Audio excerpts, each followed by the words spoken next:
They said no one dared to look him in the eye. The ruthless billionaire who ruled Seoul with silence and fear.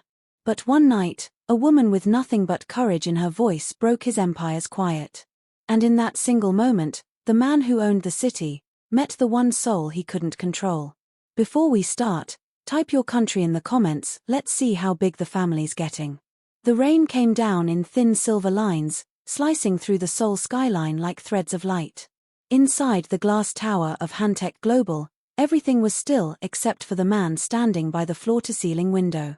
Seo J, 32, billionaire, CEO, and Seoul's most feared name in business, didn't need to raise his voice to command attention. He never did. His power was in the silence he carried, sharp, cold, and unshakable. Behind him, his assistant, a nervous young man in a navy suit, shuffled his papers. "Sir, the investors from Singapore are waiting for your final confirmation." J didn't turn. "Did I say I wanted to see them?" "No, sir. But they've been waiting." "Then they'll keep waiting." The assistant hesitated. "Sir, the press is already calling this merger ruthless." J's reflection in the glass shifted slightly. His tone remained calm, but his words cut like ice. "Ruthless builds empires. Hesitation ruins them." The assistant bowed deeply, face pale. "Yes, Mr. Seo." When the door closed, J finally moved away from the window. His office was minimal, steel, glass, and silence. There were no family photos, no signs of warmth, only success carved in cold precision. To him, sentiment was weakness. Every handshake was a risk. Every smile, a possible lie. He walked to his desk, opened his laptop, and skimmed through a headline that glared at him from a news site. Seo Jae, the man who owns Seoul. He closed the laptop with a soft click. "Owns Seoul," he murmured. Maybe that's the problem. For all his wealth, for all the skyscrapers that bore his name, there was one thing J could never own: peace. It was a word he had long forgotten. The only thing he trusted was control. That evening, his driver waited at the base of the tower, umbrella in hand. "Where to, sir?" "The Pearl Meridian," J said curtly. The driver nodded. It was Seoul's most exclusive hotel, a place where politicians, celebrities, and billionaires came to hide from the world. He had recently purchased controlling shares in it, another trophy in his growing collection of real estate power. As the car pulled up to the golden-lit entrance, the staff scrambled into line, their bows synchronized, their smiles too quick. The manager ran forward, nervous energy radiating from every step. "Mr. Seo, welcome back. Your penthouse is ready, fresh flowers, imported linens." "Spare me the details," J interrupted, stepping out. His tone wasn't angry, it simply left no space for conversation. Inside, the lobby gleamed with white marble floors and chandeliers like upside-down gardens of light. The air smelled faintly of jasmine and new money. Guests lowered their voices as he passed. Some bowed, others stared in silent curiosity. This was the world J ruled best, one where fear and admiration blended into quiet obedience. At the front desk, the manager whispered to a young concierge, "Whatever he asks for, you do it fast. No mistakes, no talking back." "Understood." The girl nodded without looking up, her dark curls pulled neatly into a bun, her uniform crisp. Her name tag read Amon Krumer. The manager exhaled. "Good. Pray he doesn't notice you." But he would. Amma had learned long ago that calm was a shield. Working at the Pearl Meridian wasn't easy. The guests were powerful, impatient, and demanding. Some treated her with polite indifference, others barely saw her at all. Still, she smiled. Always. Her parents had taught her that dignity wasn't something people gave, it was something you carried. That night, the lobby shimmered with movement. Photographers waited outside, guests whispered behind manicured hands. Everyone knew who had just arrived. Seo J. Amma caught glimpses of him through the glass as he crossed the marble floor, tall, sharp-featured, suit tailored to perfection. He moved like someone who owned every inch of space he stepped on. She'd seen him in newspapers, on TV, his name always followed by words like cold, ruthless, unbeatable. Now, He was standing right in front of her desk. The manager nearly tripped in his rush to greet him. "Mr. Seo. What a pleasure. We've prepared." "I'm checking in myself," Minute J said flatly, eyes scanning the counter. The manager froze, mouth half open. "Oh, of course, sir." Amma looked up. For a second, their eyes met. His were dark and piercing, the kind that seemed to see everything and feel nothing. She gave a professional smile. "Good evening, sir. Welcome to the Pearl Meridian. May I have your name, please?" He raised an eyebrow. "You don't recognize me?" Her tone stayed calm. "I prefer to confirm names before accessing private reservations." There was a small, dangerous pause. A few staff members nearby exchanged horrified glances. The manager's eyes screamed apologize, now. But Amma didn't flinch. "Seo Minute J," he said finally, voice low. "Penthouse suite." "Thank you, Mr. Seo." She typed quickly, then looked up again. "May I please see your ID for verification?" The air went still. Even the fountain in the lobby seemed to stop its gentle trickle. Minute J's jaw tightened. "You're asking me for identification?" "Yes, sir," Amma said politely. "It's hotel policy for all guests, regardless of status." The manager gasped softly. "Amma." Minute J's gaze turned sharp enough to cut glass. For a moment, Amma wondered if she had gone too far. But she refused to drop her eyes. He reached into his jacket slowly, pulling out his black card and ID, placing them on the counter with deliberate precision. "You have rules," he said coldly. "Good. Follow them." "Yes, sir." She checked the ID quickly and returned it, her hands steady. "Your suite is ready. Here is your key card. If you need assistance, press 0 on the phone or ask the concierge desk at any time." Minute J took the card, eyes still on her. "What's your name?" "Amma, sir." "Amma," he repeated, as if tasting the word. "Not Korean." "No, sir. Ghanaian American." "Interesting." His tone made it sound like an accusation more than a statement. Then, after a moment, "Do all staff here speak this way?" Amma met his gaze. "Only when spoken to, sir." Something flickered in his eyes, surprise, irritation, maybe even amusement. No one ever spoke to him like that. Not in this building, not in his empire. He turned away without another word, his bodyguards falling into silent step behind him. The moment he disappeared into the elevator, the lobby exhaled. The manager's voice came out in a hiss. "Amma, do you have a death wish?" She turned calmly. "I did my job. You asked Seo Minute J for ID. He could buy this hotel just to fire you. Then he should appreciate that I follow policy," she replied simply. The manager rubbed his temples. "I swear, one day that mouth will ruin you. Or save me," she said softly, and returned to her computer. Hours later, after the rush of evening check-ins faded, Amma stood by the concierge desk, helping a guest with directions. The lobby was quieter now, the golden lights dimmed to a warm glow. The only sound was the echo of her heels on marble as she moved. Behind her, a familiar low voice broke the silence. "You." She turned. Seo Minute J stood there again, no tie now, his jacket draped over one arm. Even in casual stance, he radiated authority. "Yes, Mr. Seo," she said, keeping her tone even. He studied her for a long moment, as if she were some puzzle he couldn't solve. "Do you always speak like that to guests?" "Only when necessary. And when it's unnecessary, I stay silent, sir." He gave a faint, humorless smile. "You don't fear me?" She hesitated. "Should I?" His smile faded. "Everyone does." Amma tilted her head slightly. "Then maybe everyone's wrong." For a heartbeat, the air between them pulsed, neither hostile nor friendly, just charged. "You remind me of someone," he said quietly. "Someone who followed rules?" "No," he said. "Someone who forgot where she stood." He turned abruptly, walking toward the elevator. The manager, who had been watching from a distance, rushed to Amma's side the moment the doors closed. "Do you want to get fired tonight?" Amma sighed. He asked a question. I answered. "You don't answer Seo Minute J. You nod, you smile, and you disappear." She looked at him, eyes calm. I wasn't hired to disappear. The manager shook his head, muttering something under his breath before retreating. Amma looked down at her reflection in the marble floor, dark skin glowing under the chandelier light, posture straight, expression unbroken. She had learned to survive rooms like this, where power whispered and prejudice wore perfume. What she didn't know was that, upstairs, the same man she had faced so calmly was pouring himself a glass of whiskey, staring at his reflection in the suite's window. His assistant had just left a stack of papers on the table.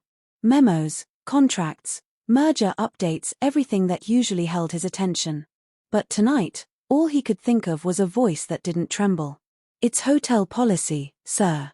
For all guests. The words echoed in his mind, irritating and intriguing all at once. He wasn't used to defiance, especially from someone without power. Yet something about her tone, steady, respectful, fearless, had unsettled him in ways he couldn't name. He took a slow sip of whiskey, eyes narrowing at his own reflection.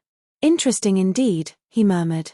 Outside, the city lights flickered like restless stars. And somewhere below, at the front desk, Amon Krumah straightened her uniform and began preparing for another long night, unaware that her quiet defiance had already disturbed the man who owned half the city. The next morning began like any other at the Pearl Meridian, guests checking out in a swirl of designer luggage and impatience. Amma moved from desk to desk, calm and polite as always.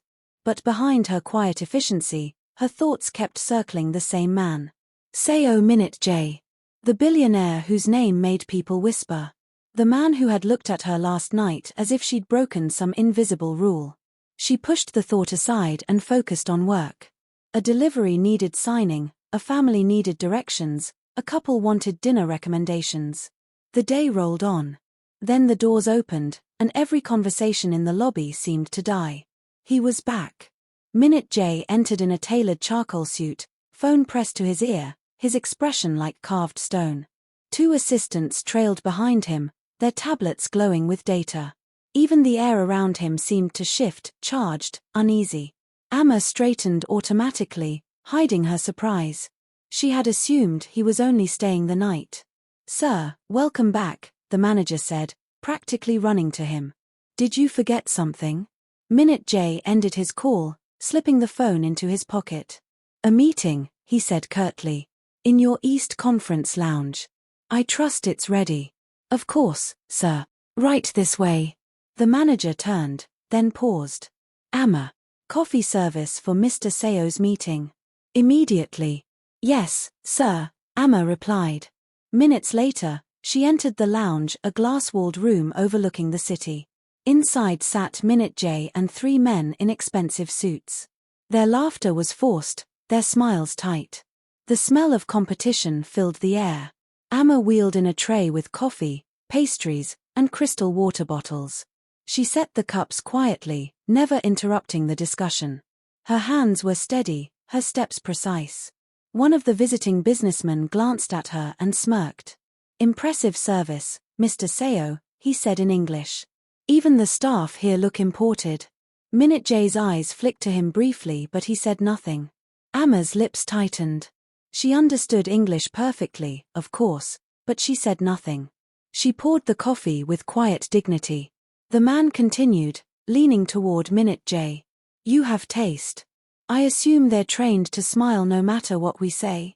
Before Minute J could reply, Amma looked up, voice calm but cutting. No, sir. We're trained to serve coffee, not ego.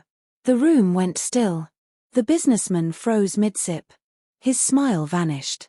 The other men exchanged shocked glances. Amma didn't flinch. She placed the final cup on the table and straightened. Would you like sugar with that? The insult hung in the air like smoke. Minute J's gaze lifted slowly to hers. His eyes burned, cold fire and something else, something unreadable.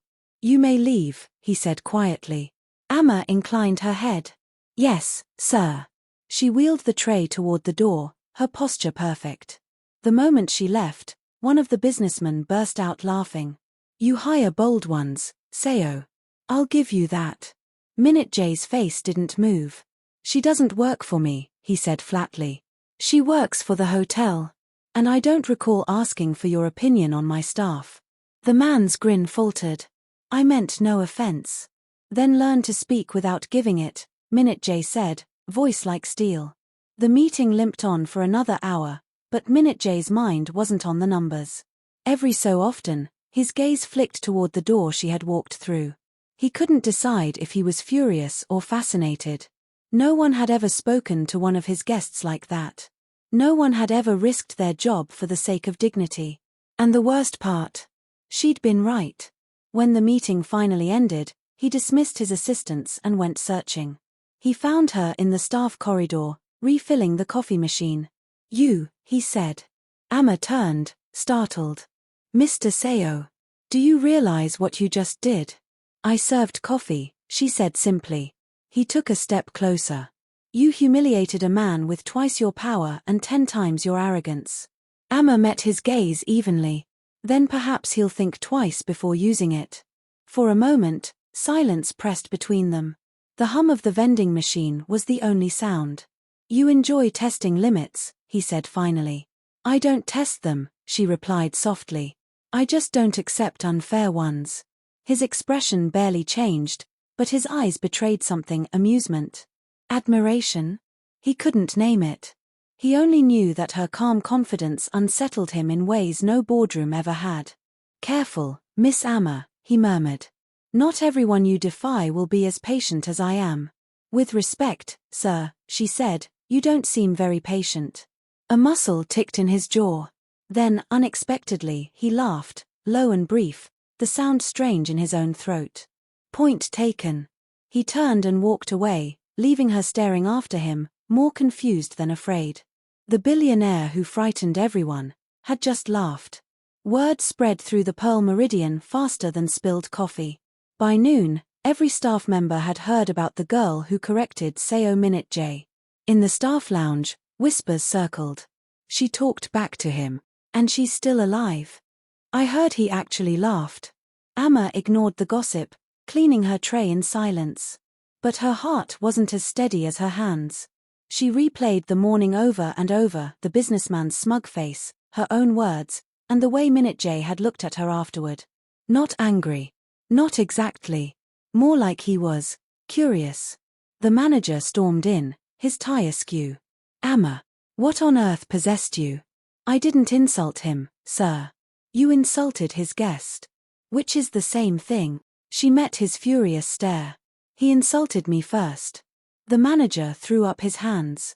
This isn't about who's right. This is about who's rich. You think fairness matters here? She stayed quiet. He sighed heavily, lowering his voice. I'm begging you.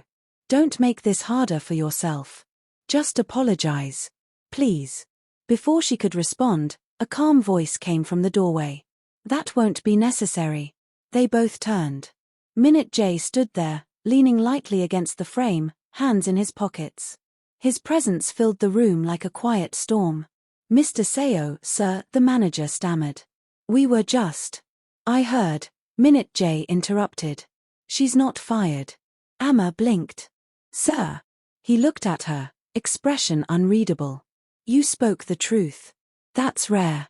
The manager gaped. Sir, she crossed a line. Then perhaps, Minute J said coolly, you should draw better lines.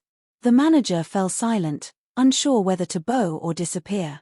Minute J turned back to Amma. I'll be staying longer than planned. I expect the same professionalism as before.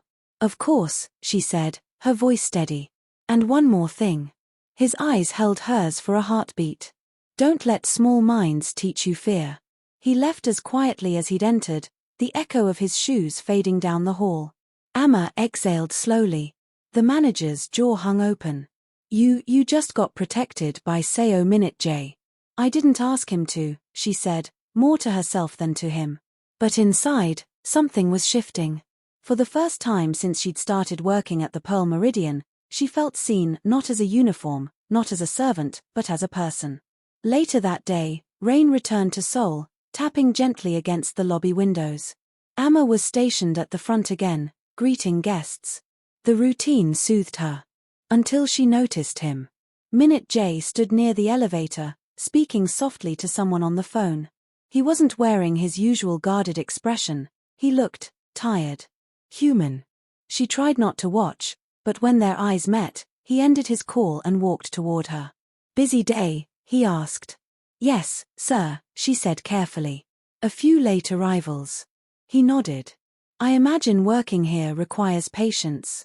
Mostly listening, she replied. And smiling when people forget you're human. His mouth twitched. You're honest, Miss Amma. It's easier than pretending, she said lightly. He studied her for a long moment, then said, most people around me pretend. It's exhausting. She blinked, unsure how to respond. This wasn't the same sharp man she'd met before. There was something different in his tone, an edge of weariness, even loneliness.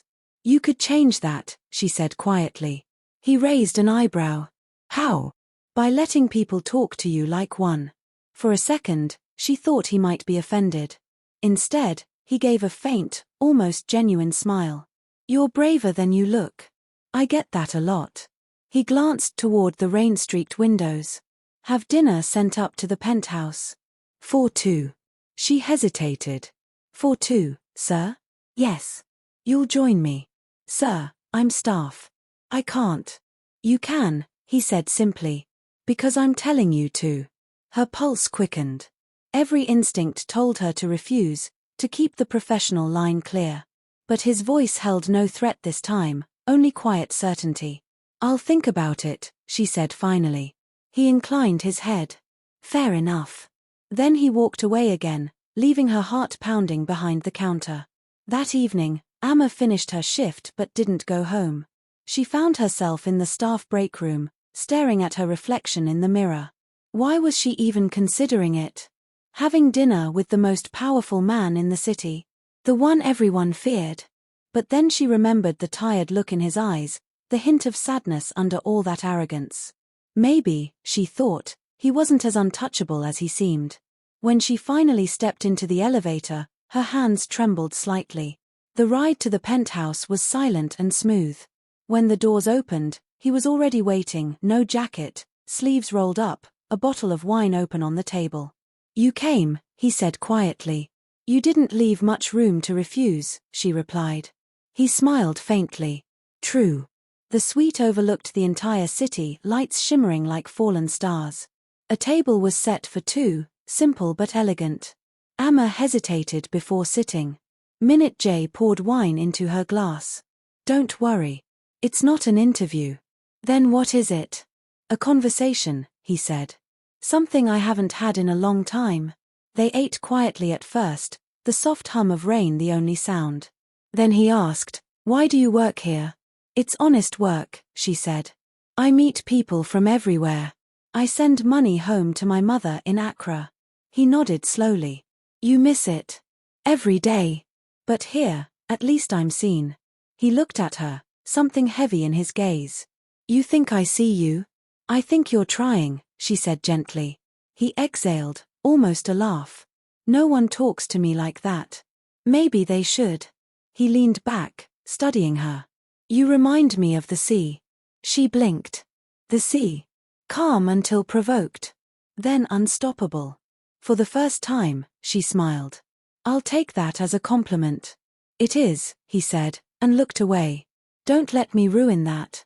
The rest of the evening passed in a strange, fragile peace.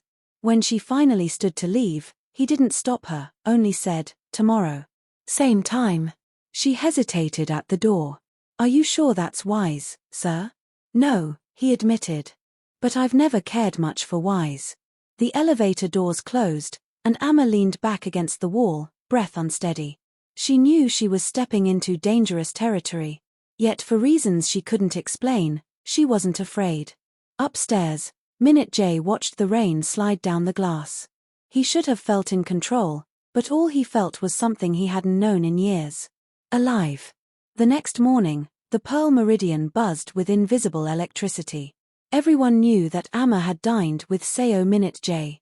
Nobody dared to ask how or why, but the whispers flew through the staff corridors like restless birds.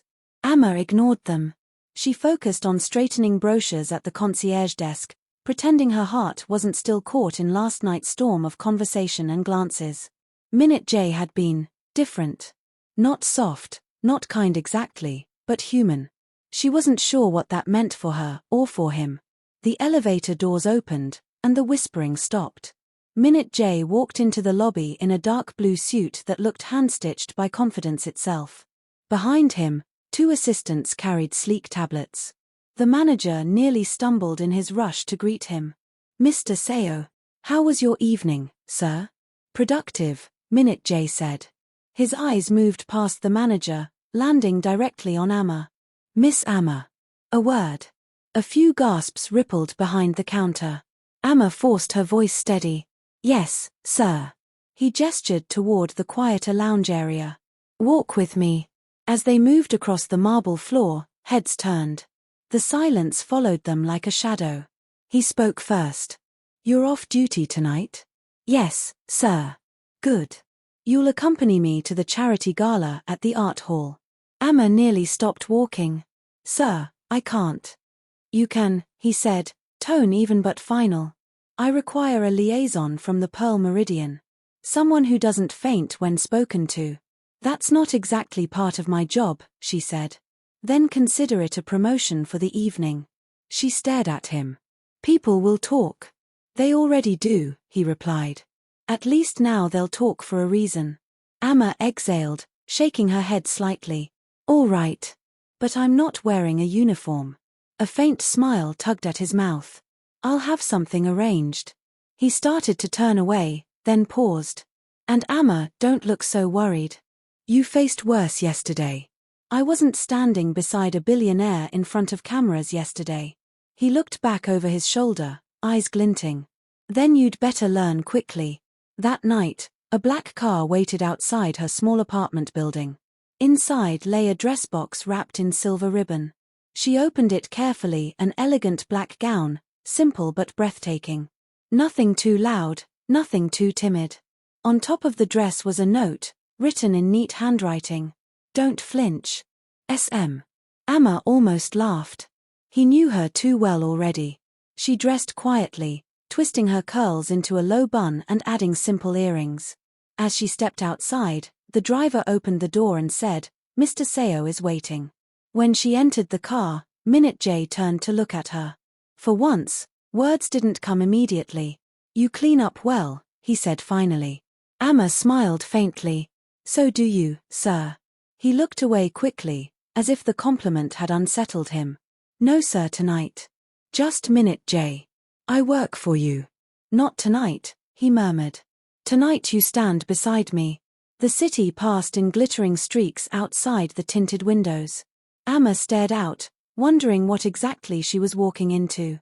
At the art hall, flashes exploded like lightning the moment they stepped onto the marble steps. Reporters shouted questions. "Mr. Seo. Over here. Who is she?" Amma froze. Minute J leaned closer, his voice barely above the noise. "Ignore them. Look ahead." She did. Her arm brushed his, and he didn't move away. Together, they cut through the sea of cameras, the picture of composure. Inside, the gala shimmered with chandeliers and whispers. Business moguls, politicians, and celebrities filled the room, each pretending to care about art while measuring power. Amma felt the weight of every gaze. But when Minute J handed her a glass of sparkling water and said, "You're doing fine," the noise faded a little. "I'm not sure I belong here," she admitted quietly. He studied her face. "Neither do I." A pause, heavy with unspoken things. Then a familiar voice sliced through the air. "Seo Minute J." A tall man in a silver tuxedo approached, grin too wide to be genuine. "You've finally decided to show up in public." "Mr. Choi," Minute J said coolly. Choi's eyes flicked to Amma, a smirk forming. "And who's this? A new acquisition?" Amma's grip on her glass tightened. Minute J's expression didn't change. "She's my liaison from the Pearl Meridian," he said evenly. "Here to ensure you behave." Laughter flickered through the nearby guests. Choi's smile faltered, then he gave a mock bow to Amma. "My apologies, miss. You must have the patience of a saint, working under this man." Amma met his eyes calmly. It depends on the day. More laughter, this time at Choi's expense. Minute J's mouth twitched. Careful, Mr. Choi, he said softly. She's better at diplomacy than you are. The rest of the evening unfolded like a quiet duel. Each time someone tried to diminish her, Amma countered with grace and wit. Each time she spoke, Minute J found himself strangely still, listening. Later, as the gala ended, the two of them stepped out into the cool night air. You handled them better than I expected, he said. I handled them exactly as they deserved, she replied. He looked at her, something like admiration in his gaze. You're dangerous, Amma. I'm just honest. Same thing, he murmured. For a moment, silence stretched between them, the city lights reflected in their eyes. Then she said softly, You didn't invite me here as a liaison, did you? He hesitated. No. Then why? He looked away, jaw tightening. Because you make people forget to fear me. Amma blinked. And that's a good thing. I haven't decided yet. They stood there, two opposite worlds colliding under Seoul's neon sky, both pretending not to feel the pull that had already begun. The next few days blurred into routine again, but the air between them had changed. Minute J stopped using the formal tone when speaking to her. Amma stopped pretending she didn't notice his quiet glances. He started coming down to the lobby at odd hours, early morning, late night, always with some flimsy excuse. Do you have a car service available? Yes, Mr. Seo. And you'll arrange it personally? I'll make sure it's handled properly, sir. Handled by you, Miss Amma. Every conversation felt like a test neither of them wanted to end. Amma began to see the small cracks behind his perfect image. The late-night phone calls, the flicker of fatigue when he thought no one watched, the way his hands trembled slightly when he set down his coffee cup. One night, near closing, she found him alone in the hotel's lounge, staring at a piano that hadn't been played in years. You play? She asked softly. He didn't turn. I used to. Why did you stop? He hesitated. It reminded me that I had a soul. Amma stepped closer, resting her hand lightly on the back of a nearby chair. And that's a bad thing. It's an inconvenient thing, he said, voice low. In my world, emotion is weakness. Maybe in your world, she said, but in mine, emotion is proof you're still alive. He looked up at her then, eyes darker than the night outside. You talk like someone who hasn't been betrayed. Everyone gets betrayed, she said quietly. The difference is what you do after. For a long moment, he said nothing. Then he gestured toward the piano. Sit. She hesitated. I don't play. Then listen. He sat down, hands hovering over the keys. The first notes were rough, uncertain, then smoother, melancholy and beautiful. The melody filled the empty lounge, soft enough to sound like a confession. Amma listened, spellbound. When he stopped, the silence that followed felt almost sacred. That doesn't sound like weakness, she said. It sounds like memory, he replied. A shadow crossed his face. My mother used to play this. She said music was the only truth that didn't need words. Then she sold my father's company to his enemies. Truth can be expensive. Amma's throat tightened. I'm sorry. He shrugged slightly. Don't be. It made me rich. But not happy, she said. His eyes met hers. Happiness is overrated. Maybe you've just never had it, she said. He laughed softly, but the sound didn't reach his eyes. And you think you could teach me? I'm not here to teach you anything, Amma replied. I'm just here. Her words hung in the air like warmth in winter. He stood slowly, stepping closer until he was only a breath away. You don't know what you're inviting, Amma. Maybe I'm not inviting anything, she said calmly. Maybe I'm reminding you that you're human. Something flickered in his expression, fear, longing, both at once. He stepped back abruptly, regaining his usual control. You should get some rest, he said. It's late. So should you, she replied. He watched her go until the elevator doors closed, the faint echo of her steps lingering long after. The next morning, Minute J arrived at his office later than usual. His assistant blinked in surprise. The man never missed an 8 a.m. meeting. Sir, everything all right? Reschedule today's appointments, he said. All of them? Yes. He walked to the window, hands in his pockets, staring down at the city he owned. For years, power had been enough. But now, for reasons he couldn't name, silence felt heavier than before. Downstairs, Amma was helping a guest when a staff courier appeared. "Miss Amma, this was delivered for you." Inside the envelope was a small white card, embossed with his initials. "Dinner. Tonight. 8 p.m. M." She stared at it for a long moment before slipping it into her pocket. That evening, when she knocked on his suite door, the lights inside were dim, soft jazz playing in the background. "You came," he said, standing by the window again. "You asked," she said simply. He gestured toward the table. "No staff tonight. I cooked." "You?" He gave a faint smirk. "I'm capable of more than mergers." The meal was surprisingly good spaghetti with seafood, simple and perfectly done. They ate quietly for a while, the city glittering beneath them. "I used to think people were predictable," he said suddenly. "You've proven otherwise. Maybe you just stopped looking." He set down his fork, eyes narrowing thoughtfully. "You don't treat me like everyone else." "Should I?" "Everyone either fears me or flatters me. You do neither." "I respect you," she said. "That's different." Silence stretched. Then he asked quietly, "And what do you see when you look at me?" Amma hesitated. A man who built walls so high he forgot how to breathe. He didn't move, didn't speak for several seconds.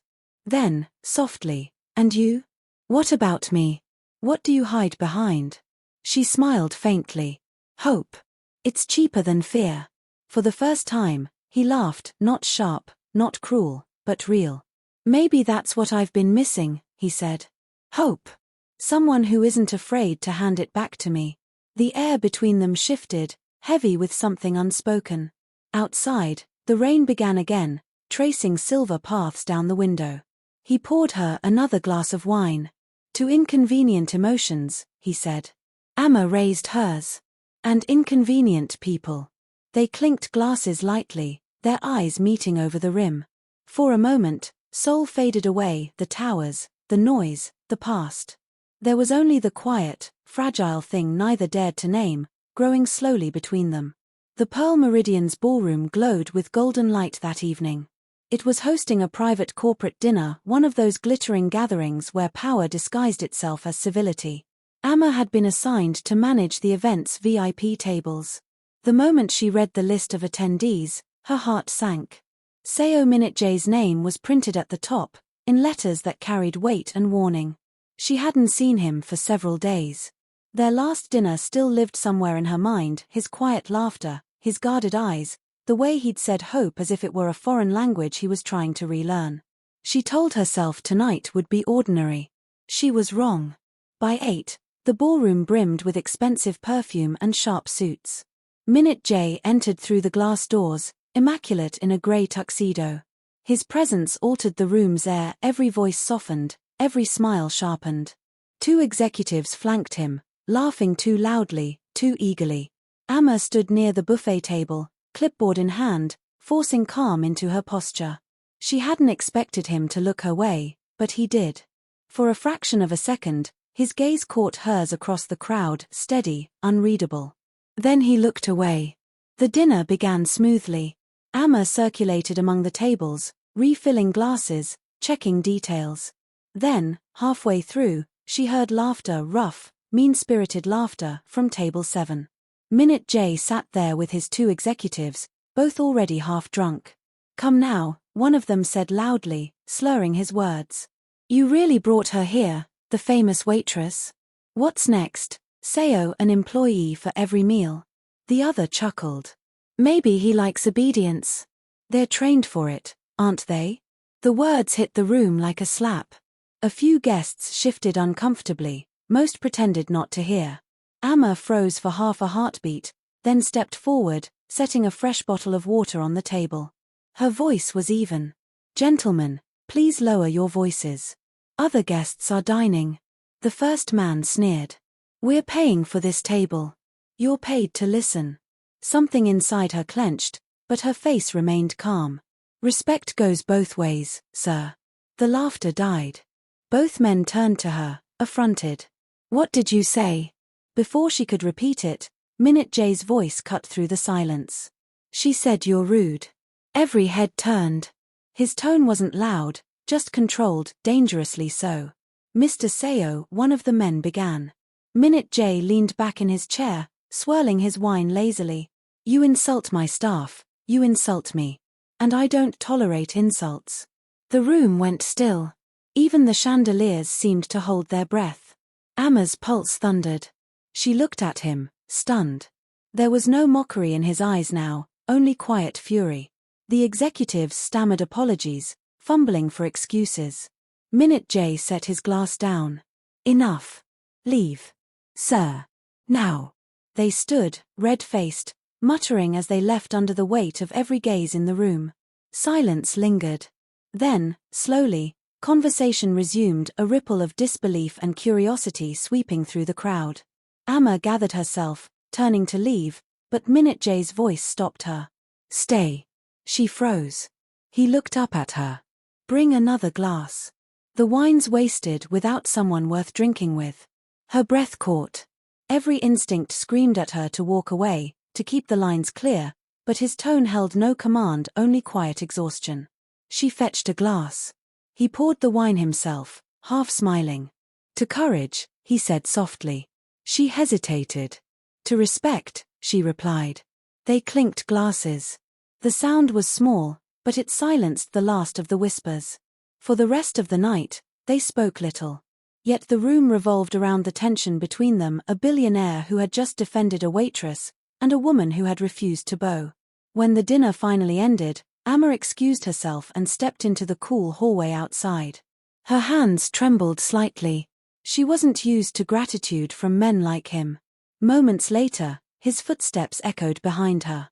"You shouldn't have to fight alone," he said quietly. She turned.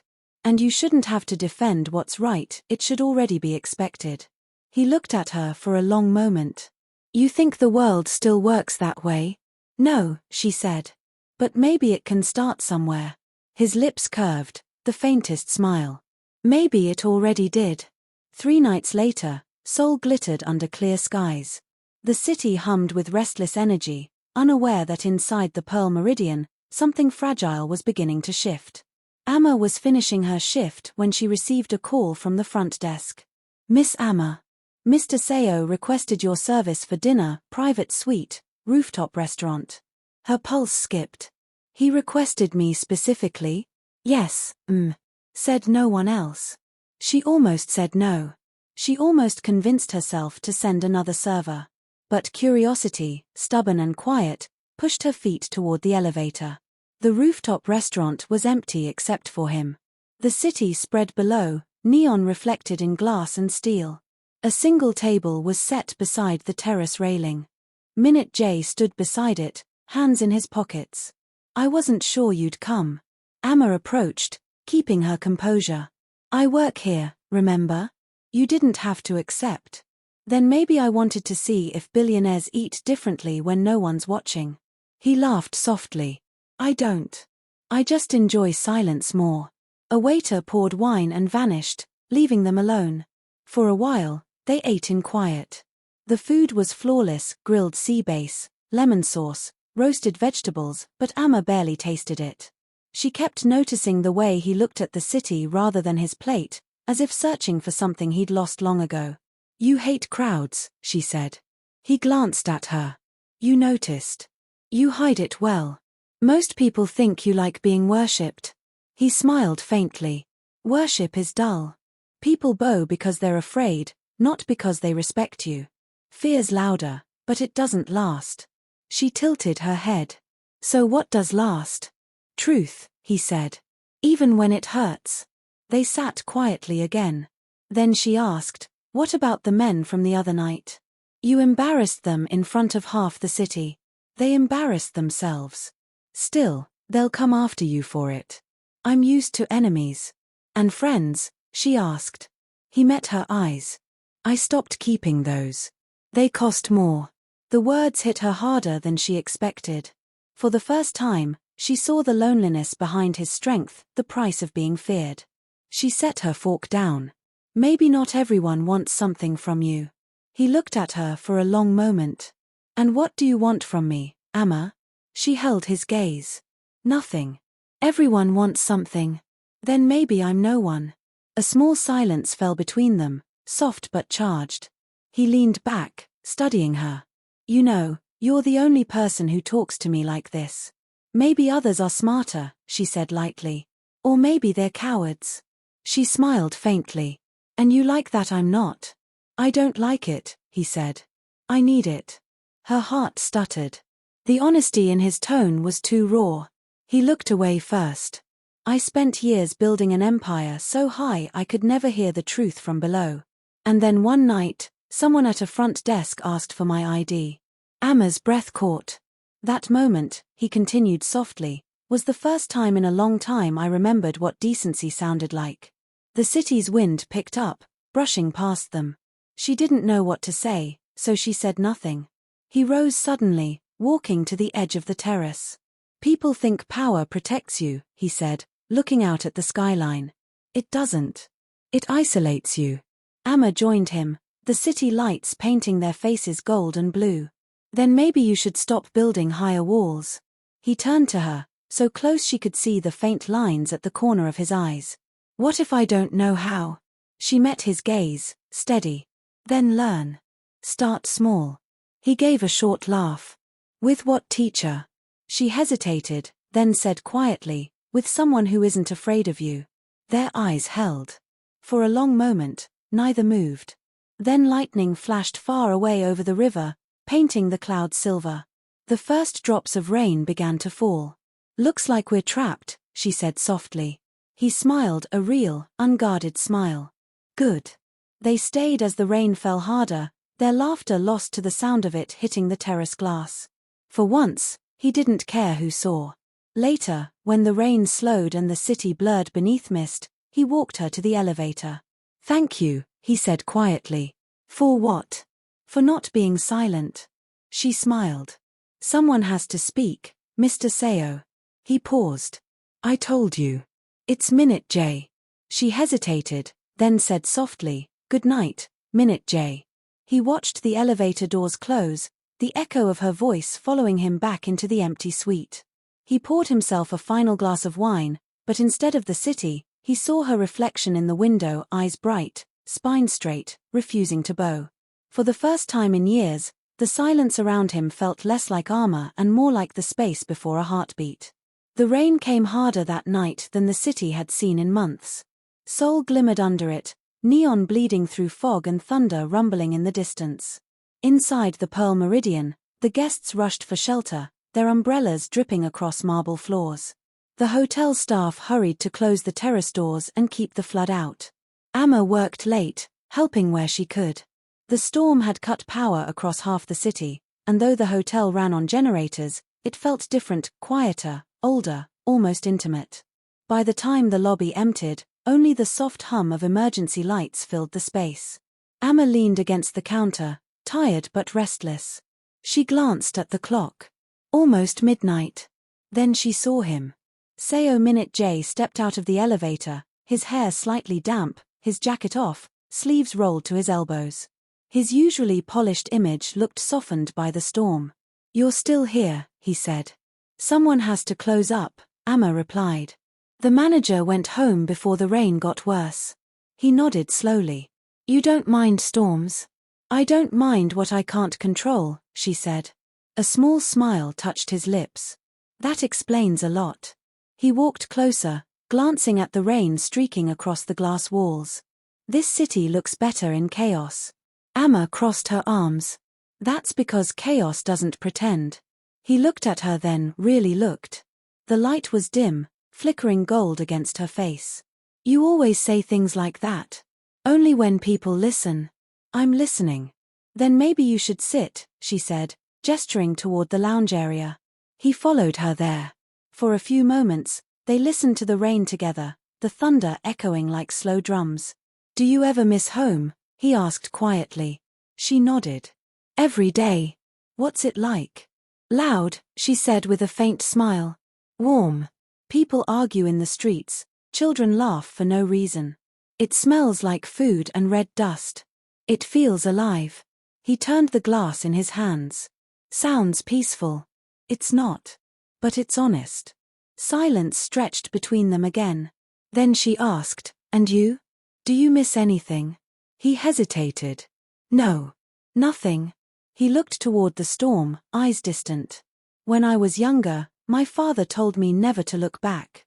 He said nostalgia makes you weak. So I learned to bury everything I missed." Amma's voice softened. "That sounds lonely." "It's efficient," he said, but his tone wasn't convincing. Lightning flashed, followed by a low roll of thunder. The windows shivered. Amma rose and went to check the doors, making sure they were secure. When she turned, Minute J was watching her. "You're not afraid," he said. "Of the storm? Of me?" She tilted her head slightly. "Should I be?" He gave a faint laugh. "Everyone else is. Maybe they see a storm and think it'll never end," she said. "I just see rain." He stood, stepping closer until the faint reflection of the lightning danced between them. "You keep saying things that sound simple and feel dangerous," he murmured. "Maybe you keep hearing what you need to." He didn't answer.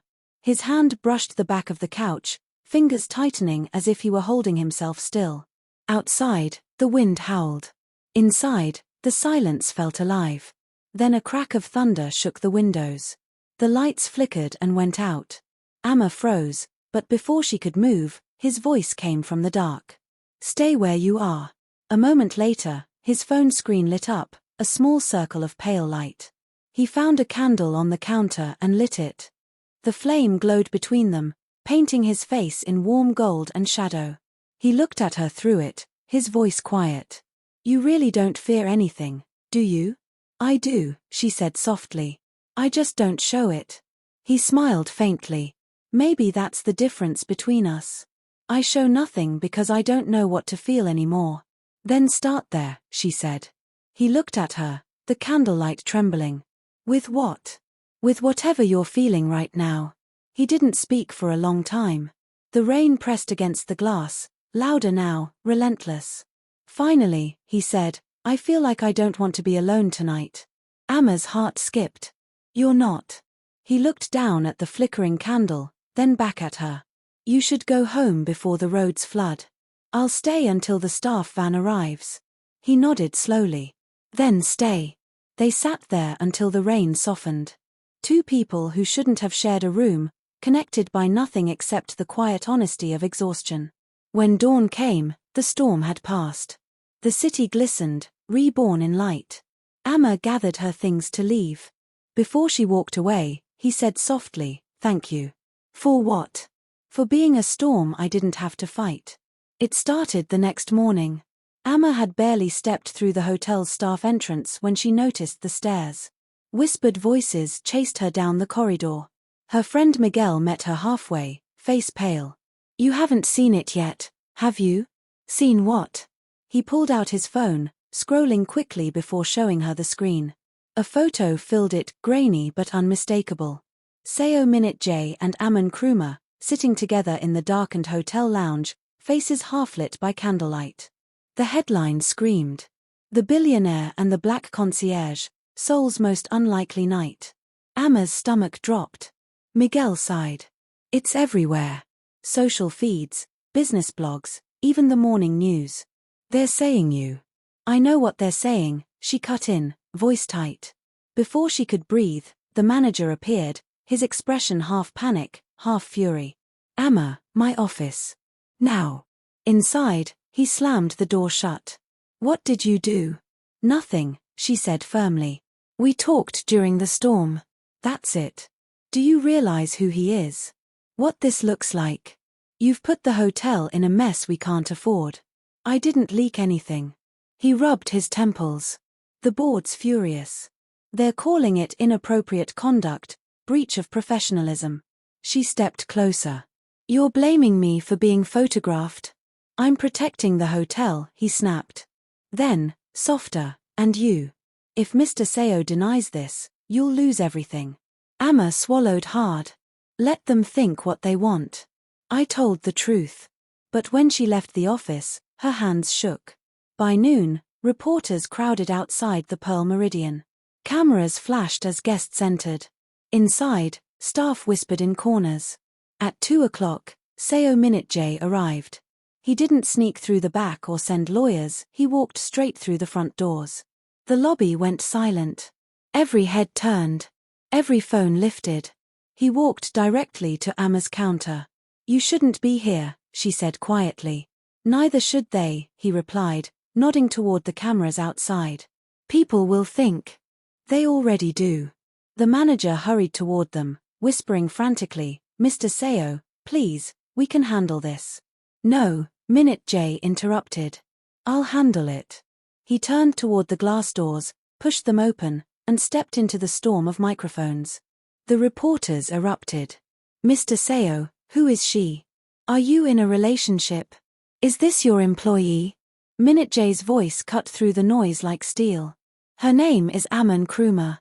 She is part of my company's hospitality staff and one of the most professional employees I've met." Flashes exploded. Someone shouted, "So you confirm the rumors?" He met their gaze coolly. "I confirm that decency is rare, and she has it.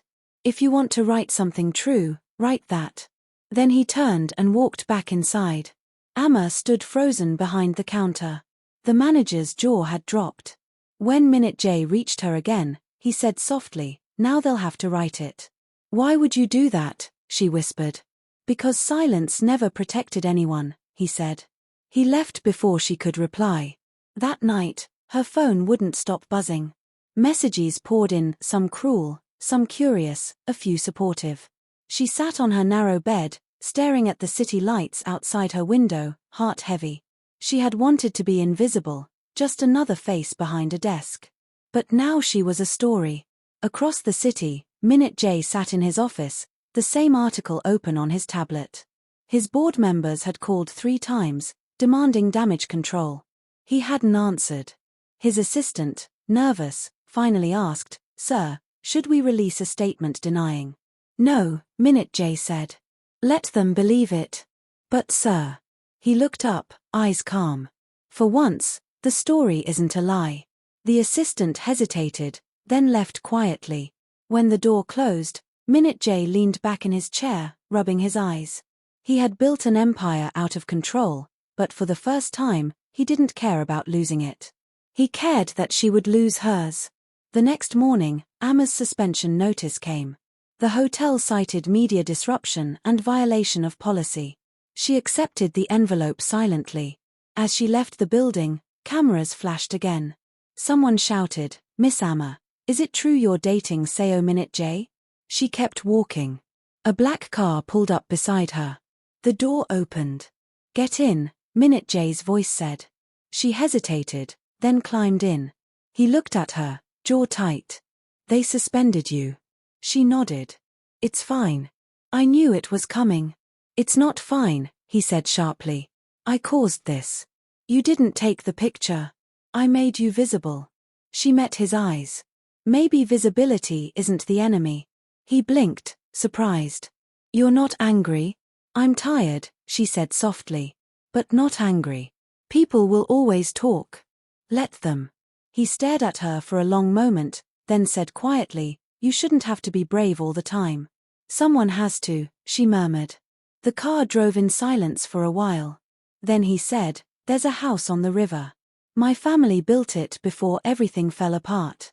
It's quiet there. Go for a few days." "Are you hiding me?" she asked. "I'm keeping you safe." She smiled faintly. "That's the same thing." He sighed. "Please." Her eyes softened. "All right. But only if you promise something." "What?" "Don't disappear behind guilt while I'm gone." He almost smiled. "You're giving orders now?" "Only the ones you need." They drove through the city as the rain began again, washing away the dust, the headlines, the noise. For the first time in weeks, neither spoke. They didn't need to. Outside, Seoul shimmered under the storm, loud, alive, and unafraid, just like them. The headlines multiplied faster than either of them could breathe. Within days, half of Seoul seemed to be debating the billionaire and the concierge. The hotel's stock slipped, partners panicked, and the polished empire Minute J had spent a lifetime building began to crack. He faced boardrooms thick with tension. One director said bluntly, "You've made yourself a scandal, sir. Investors are nervous." Minute J replied, "Then remind them I built this company from nothing." "They know that," the man said, "but they also know the public likes to burn its heroes." By the end of the meeting, Minute J's voice was calm but hoarse. "Suspend every campaign that bears my name. If loyalty depends on gossip, I don't want it." Outside, cameras still waited. Inside, he poured himself coffee he didn't drink and stared at the silent phone that used to ring non-stop. For the first time in years, power felt like sand slipping through his hands. Amma watched everything from the riverside house he'd sent her to. The small place overlooked the Han, where ferries passed like slow lanterns at night. She kept the lights dim, afraid of drawing attention, but news still reached her. Each story twisted her stomach tighter. Miguel called from the hotel. "They're blaming you for the downturn. They say you distracted him." "Let them," she answered quietly. "Truth has a long walk, but it arrives." He sighed. "He hasn't been the same since you left." Later that evening, she turned on the radio and heard a reporter mention that Minute J had collapsed from exhaustion during a shareholders' meeting. She dropped the mug in her hand, ceramic shattering across the floor. Within the hour she was on the road back to the city, rain streaking across the windshield like ribbons of fear. At the hospital, security guards tried to stop her until one recognized her face from the photos. "He asked for you," the nurse said softly. When Amma entered the private room, she saw him propped against the pillows, pale but awake, for lines running from his arm. The man who once terrified a city looked suddenly mortal. "You shouldn't have come," he murmured. "You shouldn't have scared me," she replied. He managed a small smile. "It's nothing, stress, dehydration. You call collapsing in a boardroom nothing? I call it overdue," he said. "I spent half my life trying to be untouchable. Seems I touched the ground anyway." Amma sat beside him. "You need to rest, not fight everyone." He shook his head. "They're already replacing me. One of the directors wants my chair. They'll blame everything on you and me if I let them." "Then don't let them," she said. "Face them, but this time tell the truth, not the version they expect." He looked at her, exhaustion fading under something steadier. "You always make it sound simple." "It is," she said softly. "Just hard." That night, while machines hummed quietly around them, Minute J drifted to sleep with her hand resting over his. Outside, the city moved on, unaware that the most feared man in Seoul had found his first moment of peace in years. 3 days later, he returned to headquarters, thinner, quieter, but with the same sharp eyes. Reporters crowded the steps, employees whispered. Amma stood in the background, determined not to be seen but unwilling to leave. The conference room was full when he entered. The directors straightened, sensing a fight. "You should have stayed home," one said. "You're still weak." Minute J placed a folder on the table. "Weak enough to tell the truth, strong enough to live with it." He pressed the button on the projector. Images appeared, his own name attached to every property deal, every contract he had built honestly. Then he turned to them. "You accuse me of damaging the company's image because I refused to deny knowing someone decent. You confuse integrity with inconvenience." A few men shifted uncomfortably. "Public perception," one began. "Changes," Minute J interrupted. "Character doesn't. If you want to sell yours, do it without mine." Silence spread through the room. When he left, even his critics avoided his eyes. Outside, the press waited again. This time he walked straight to the microphones. "You want a statement," he said evenly. "Here it is. The story about me and Miss Nkrumah is true only in the sense that she reminded me I'm human. If that costs me investors, so be it. If it costs me reputation, I'll rebuild it with honesty instead of fear." The crowd murmured, flashes bursting like sparks. He turned and left without another word. That evening, Amma returned to the hotel to collect her belongings. The manager approached her, awkward and apologetic. "They've reinstated you," he said. "Head office sent an order this afternoon." "I didn't ask for that." "I know," he admitted. "But you earned it." When she stepped outside, the city air smelled of wet stone and early spring. She didn't expect to see Minute J waiting by his car at the curb. "You didn't have to do that," she said. "Yes, I did," he answered. "For me as much as for you." They stood in silence for a long time, the traffic humming below the streetlights. "What happens now?" she asked finally. "I rebuild," he said. "Differently this time." "And me?" He met her gaze. "You live without apology. You remind me why I'm rebuilding." Amma smiled, tired but bright. "Then we start from the same place." He opened the car door for her. "Let me drive you home." As they pulled into the slow evening traffic, the city stretched before them, loud, complicated, alive. For the first time, neither of them looked away. Weeks passed before the city quieted. The headlines faded, the investors found new scandals, and Hantech began to recover under Minute J's steadier, humbler hand. He worked shorter hours now. The sharp rhythm that once defined him had softened, the pauses between meetings mattered more than the meetings themselves. Amma, back at the Pearl Meridian, found herself treated differently. Guests who once ignored her now spoke kindly. Colleagues whispered less and smiled more. Yet peace felt strange after chaos. She missed the edge of those nights when thunder mixed with truth. Late one afternoon she looked up from the concierge desk and saw him standing there again, not in a suit but in a plain shirt, sleeves rolled, eyes unreadable. "You're supposed to be in meetings," she said. "I postponed them." "For what?" "For this." He handed her a simple white envelope. Inside lay a contract, an offer to become head of public relations at his foundation, an independent position, triple her salary. "You want me to work for you again?" she asked. "I want you to work with me," he said. "No uniforms. No hiding behind counters." She folded the paper carefully. "You think money makes the choice easier?" "No," he said quietly. "I think truth does." Amma studied him for a long time. "You built an empire to prove you didn't need anyone. Now you're asking for partnership. That's not business, Minute J, that's change." He met her gaze steadily. "Maybe you were the lesson." For a moment, the room felt small, filled only with the hum of the fountain behind them. Then she said, "I need time." "Take it," he replied. "Just don't take forever." That night, Amma walked through the city alone. Streetlights shimmered on wet pavement, vendors packed away the last of their wares. She passed a cafe window and saw her reflection, poised, uncertain, older than she remembered. She thought about her mother's words, "Dignity isn't staying silent, it's knowing when to speak." By dawn she had her answer. The next evening, she went to Minute J's penthouse. The door was open, he was on the balcony, staring at the skyline. She stepped beside him. "You always stand at the edge," she said. "I like to know how far I can fall." "Then you need someone to remind you not to jump." He looked at her, waiting. "I'll take the job," she said. "But on one condition." "Name it." "You don't get to decide everything alone anymore. If we build this foundation, it's for others, not for your redemption." His mouth twitched into the faintest smile. "Deal." For the first time, she saw relief instead of control in his eyes.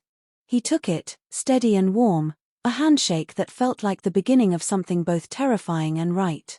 Months later, the new foundation opened in a renovated warehouse along the river. Its mission was simple: funding scholarships for young entrepreneurs who couldn't buy their way into opportunity. Reporters came, cameras flashed, but this time the story wasn't scandal, it was growth. Amma stood on stage beside him as he spoke. "Power means nothing if it can't build," he said. "I learned that from someone who served me coffee and told me the truth." Laughter rippled through the crowd. Amma felt her cheeks warm but didn't look away. After the speeches, when the lights dimmed and the guests drifted out, Minute J found her by the window overlooking the river. The city glowed in soft orange and silver. "You kept your promise," she said. "So did you," he replied.